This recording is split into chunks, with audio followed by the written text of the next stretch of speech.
Hi friends, அனைவருக்கும் இனிய தீபாவளி நல்வாழ்த்துக்கள். காலையில் எழுந்தாச்சு, குளிச்சாச்சு, ரெடி ஆயாச்சுங்க. சாரி எப்படி இருக்குதுன்னு பார்த்து சொல்லுங்கள். நல்லா இருந்ததுன்னு நல்லா இருக்குன்னு எனக்கு கமெண்ட் பண்ணி சொல்லுங்கள். இன்றைக்கி தீபாவளியோட வேலைகள் ஆரம்பம். என்னென்ன பண்ணுறோம் அப்படின்னு சொல்லி பார்க்கலாமா?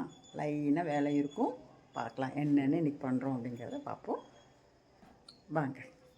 விளக்கெல்லாம் விளக்கி வச்சு ரெடியாக வச்சுருக்குது. சாமி கும்பிட்றதுக்காக இன்னும் ஒன்றும் செய்ய ஆரம்பிக்கலை. இனிமேல் தான் நான் ஆரம்பிக்க போகிறேன். என்ன பண்ணுறோன்னு பார்க்கலாம். இது அந்த கோதுமையும் ரவையும் போட்டு கோதுமை கச்சாயம் நாங்கள் சொல்லுவோம். நீங்கள் என்ன சொல்வீங்கன்னு எனக்கு தெரியல. ஃபஸ்ட்டாக நான் இதைத்தான் நான் செய்ய போகிறேன். நீங்கள் அப்படி தான் பண்ணுவீங்களா அப்படின்னு எனக்கு கமெண்டில் சொல்லுங்கள். நீங்கள் என்ன பண்ணுவீங்கன்னு சொல்லுங்கள். முதல்ல சமையல் ரூமில் இந்த இடத்துல ஒரு சந்தன குங்குமத்தை வச்சுட்டு வேலையை ஆரம்பிப்போம்.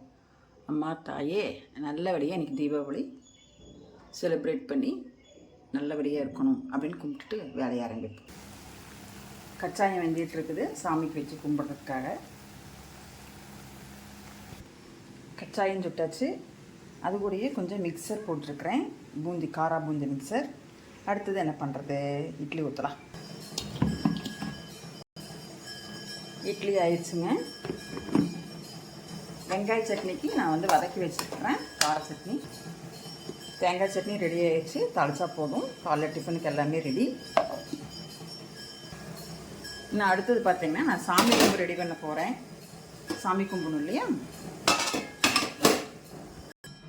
சாமி ரொம்ப ரெடி பண்ணணும். சாமி கும்பிட்டாச்சுங்க. 9:15 மணிக்கு மேலே நல்ல நேரம். அதில் சாமி கும்பிட்டாச்சு.